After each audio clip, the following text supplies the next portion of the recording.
2214, great week in the books, ladies and gentlemen. We're gonna hop in this week, cover our top drivers, and we have a couple announcements for this week's paycheck, so stay tuned, don't miss it.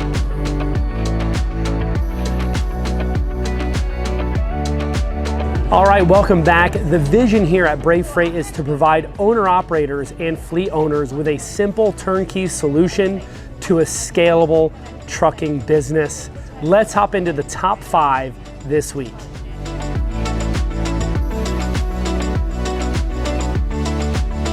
Coming in top 5, these numbers are still bonkers no matter what the market looks like. A few years ago, the top 5 weren't even half of what's being produced right now. Coming in at number 5, $10,150, Victor Cruz and Mark Shelton. Great job, the two of you. You guys are a power team. Victor, I'm really proud of you, buddy. Victor actually came out to our team hangout in Tampa a couple months ago around Christmas time. Great guy, really good to spend that time with you. And thanks so much for being part of the Brave Freight family. I owe you a phone call, which I'll probably return before you watch this video. So great to see you on the top 5. Coming in number 4, $11,200, Brian Kelly and Macy Bazard. Great work, the two of you. Coming in at number 3, a relatively newer driver, $11,250, Albert Barbot and dispatcher Chastity Sayer. Great job, the two of you. Chastity coming in with a number 2 driver as well, $13,500, Angel Ortega. Great job, amazing, amazing. And coming in number 1 at $15,400, Natiafa Work and Luis Vasquez. Great job to the two of you. That's our top 5 for week 2214.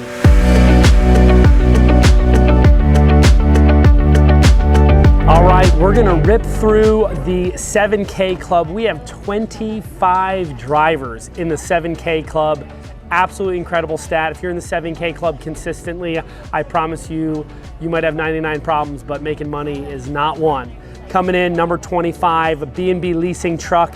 And then number 24, I'm just gonna run through the names and numbers will be up here. Christopher Anderson. Number 23, William Vanderweel. Number 22, Michael Callahan. 21 is Matthew Jones, and 20 is Karina Diaz. Number 19, Robert Hennis. Good job, sir. 18, John Heredia. 17, Kenny Netterville. Man, Kenny, I just want to take a quick pause here. Kenny totally turned his business around in a few short weeks. You've been crushing it. Really proud of you, man. Looking forward to reaching out and catching up with you, but you're doing a really great job, man. Super proud of you. Coming in number 16, I'm gonna read the name because I'll butcher it. Wojciech Nowakowski. I think that's Polish if I had to guess, but great job, man. Number 15, Brandon Welch. 14, Gregory Callis. 13, Kenrick Passad. 12, Xavier Fuentes. 11, Patrick Horn. Number 10, Mason Serreris, your new guy on the block, came out, I think is that your first week, $8,800, amazing. Number 9, John Stedman, I guess also tied for number 9 with Mark Serreris, $8,800. Number 8, Oscar Diaz. 7, Samuel Moore. 6, Regis Costa. And then we have 5, 4, 3, 2, and 1 as our top 5. Victor Cruz, Brian Kelly, Albert Barbot, Angel Ortega, and Luis Vasquez. That is our 7K Club. Can you make it next week? All right, let's run through some company stats. We believe in transparency and we've got nothing to hide. These are our company numbers from miles to revenue, the whole 9 yards. So you can see how your stack up. Maybe you're watching this video because one of our recruiters sent it to you. Man, we're laying it bare right now. This is who we are and what we have to offer. Really proud of our team. Last week, we did 137,370 miles, average deadhead of 79, average line haul of 813 miles. Total gross revenue last week was $358,570.46. That gives us a weekly individual gross average of active drivers. So if you took a load last week, this is on average what you made. Really strong, 6,000 $408.40. We saw over 20 trucks in the 7K club, which was way above that weekly individual average. So if you're putting in a full week, you're making some serious bank. The highest grossing driver we know last week was $15,400. The lowest grossing driver was $1,100. The average load value last week was $2,286.80. Get that extra load. On average, it pays over $2,000 more. This makes a huge difference, especially on the weekend. Usually what happens is Monday through Friday, you're covering your basic expenses. There's a little bit of profit in there, but that load that you take from Friday to Monday, that's generally where 40 to 60% of your net profit comes every single week. Now, you can screw yourself Monday through Friday by wasting time, late deliveries. I mean, and look, things do happen. We get it. It's trucking. Do the best that you can, because 40 to 60% of your net revenue is coming in on that Friday to Monday load. So our average dollar per mile last week, still super strong, $2.95. And that's average with deadhead. That's the whole 9 yards. That's including the best and the worst.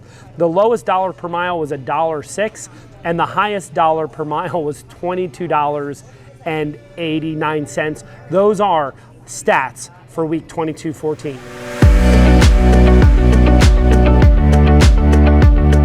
In closing in this video, you're gonna notice on your paycheck this past quarter 2 things. One is if you don't have plates or your own plates, if you run through our company plates, we run through the state of Texas.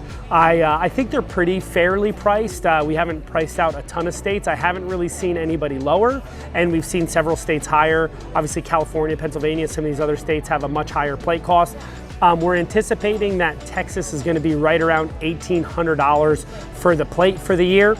So if you start a little bit earlier than that, yours was prorated to include the last couple months, but you'll see that will be a startup cost on your check that will begin to collect that 5% of your revenue, and that will pay for your plates and get you a new cab card, right? So your cab card expires April 30th. That's just in a few short weeks. So we're going to be renewing everybody's cab card, getting you new plates. If you are going to handle your own plates, it needs to be done before April 30th. If not, you're going to roll over onto our plates. So make sure you reach out to your team coordinator, shoot them a message, either Hannah Ellis or Matt Wood, if you're going to be running on your own plates. But that needs to be done before the 30th of April, probably even a few days beforehand, because we're not going to wait till the last minute to renew. So make sure you get that taken care of. If not, just continue on business as normal.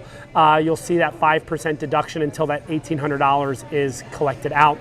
You'll also see, if you were driving with us for the 3rd quarter or the 4th quarter of last year, that if the taxes are deducted, little bit behind schedule. We really wanted to get that done, but we had an admin shift in December last year, and we didn't get all of that calculated through to the driver. So I spent some extra time on that last week and got that through. You'll see the 3rd and 4th quarter of if the taxes come out on your check this week.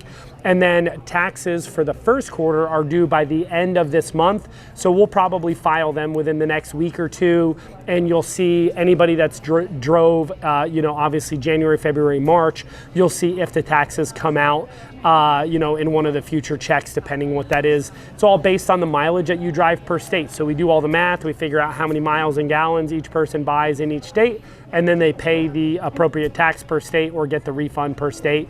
So you'll see that, usually not big. I mean, a couple $100 at most generally, if you're driving hard for the whole quarter. So that's where we're at. Man, we're still killing it. You guys are still doing a great job. You guys and gals are still doing a great job. There's still a lot of money to be made out here. Continue to push hard.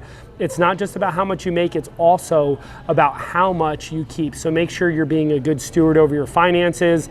Let's limit frivolous purchases right now in this season. Make sure you guys have a $10,000 bank to cover any type of maintenance, because you got to remember, if you're not working for 2 weeks, not only do you have to pay for whatever repair your truck has to make, but you also have to live for those 2 weeks. You still have your normal bills coming in. You still have your normal expenses coming in, and you want to be able to live comfortably during that time. So if you don't have a $10,000 minimum bank, I really encourage you to be saving a $10,000 minimum bank. We know many people with our company now, I think Brandon Welch, I think, has a $10,000 bank that we help hold for him and maintenance for him. A couple other people are absolutely killing it. Several $5,000, $6,000, $7,000 banks out there. You guys are sitting in a strong position. So I want to encourage you, save that money. If you want to put some extra money in your maintenance on any given week, let us know. We'll be happy to top it up for you. But everybody's doing awesome. Let's finish this weekend strong, and it's going to be an awesome second quarter.